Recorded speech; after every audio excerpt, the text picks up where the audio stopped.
Members, I'd just like to take 1 minute to talk about the tobacco bonds, and we have actually sent out a few handouts with some pretty good summary in there. I've done a lot of reading about securitization and tobacco bonds, members.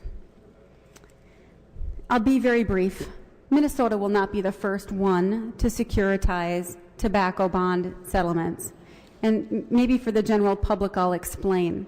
In 1998, the state of Minnesota settled with some of the cigarette manufacturers a lawsuit regarding the health impacts to the residents of the state of Minnesota. We receive, at this point, about $150 to $160 million per year out of those settlements. The number was much higher, but cigarette smoking has gone down. What we would do is securitize those annualized payments the course of 10 to 20 or perhaps even 30 years to build one lump sum payment. It's just like anybody else that settles a lawsuit. They get an annual payment on that lawsuit. What we're doing is actually collecting them in advance, and we are by selling bonds against them. So the investors buy the bonds, and we collect the lump sum, up to $700 million. The way it will work in the next biennium is $400 million in 2012 and $240 million in 2013.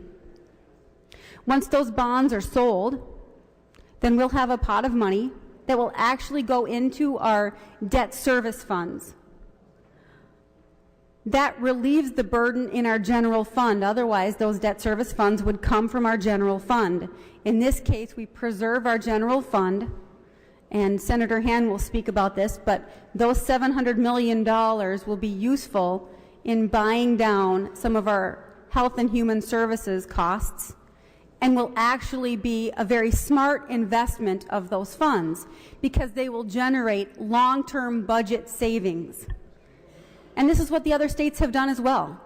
They have taken those settlements, they have turned them into lump sums, and they have done very good things with those dollars for their states, including economic development. Some have done health and human services funding, some have done educational funding. So there have been lots of uses, I think it's 22 states and 42 instances of securitization. Members, we received good counsel in preparing the language that you have in this bill.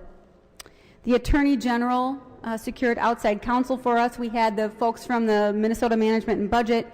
We had Minnesota's Bond Council and financial advisory firms making recommendations regarding the options in this bill.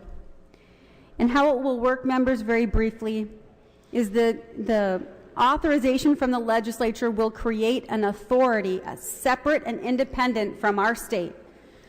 It will be made up of 3 commissioners from the Department of Revenue, from Minnesota Management and Budget, and from the Department of Health.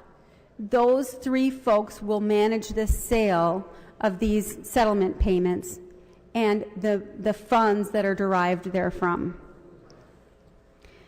Members, this is separate from the state of Minnesota.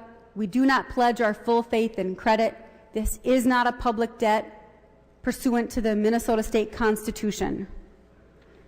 But just in case there are any legal issues, this statute would authorize a choice: securitization as one route, or general appropriation bonds as the other, appropriation bonds as the other. So there's safety language in here to make sure that we have an option to accomplish our goal. Members, I will do my best to answer any questions you have about this, but I ask you for your vote tonight. Again, this bill represents a compromise. I think there are 201 of us plus a governor that wouldn't say that this was their very first choice for how we should proceed, but it is the best option we have for getting Minnesota back to work and making sure that the Minnesotans that pay the tax burden have every opportunity to succeed and grow our economy for the future of the state.